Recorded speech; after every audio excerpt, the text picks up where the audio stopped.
નામ મારું મેરામભાઈ કારેતા, ઢાંડાવાડા ગામ છે. રસ્તા અત્યારે તો ખરાબ છે. આ પાણી આવ્યું, ખોરાહાનો ડેમ ઓવરફ્લો થઈ ગયો, સાબલી ડેમ, એના લીધે પરિસ્થિતિ પહેલા બહુ સારી હતી, પણ અત્યારે ખરાબ થઈ ગઈ છે આ પાણીના લીધે. ગઈકાલે અહીંયા બહુ પાણી હતું, આ ખોરાહાના ડેમના બારા ખોલ્યા, ગાડી માંડ નીકળી, એ રીતના હતું. ગાડી નો નીકળે હોત અને એવું હોત ને બને. મારું નામ આશીષભાઈ એરભા, ગામ મકરવાડા.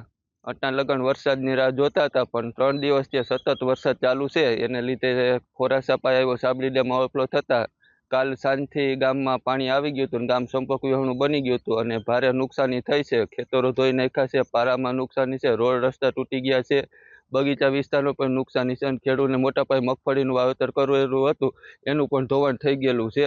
અને રસ્તા તો અટાણે હાવ રહ્યા જ નથી, હાવ તૂટી ગયા છે. અને વહેલી તકે રસ્તા રિપેર થઈ જાય એટલી આપણે આશા છે. હવે તો આમાં ખેતરમાંથી પાણી ઓસરે પછી અમે પાછું નવા તરથી વાવેતર કરશું. અને હવે પહેલેથી ખર્ચો તો વધી જશે. હવે સંજયભાઈ પાસાભાઈ સિંહાર.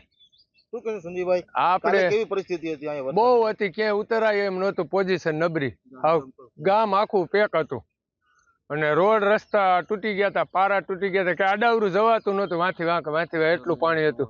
જમીન ધોવાણ થઈ ગયા છે, પારા તૂટી ગયા છે, એ રીતે બધે નુકસાની.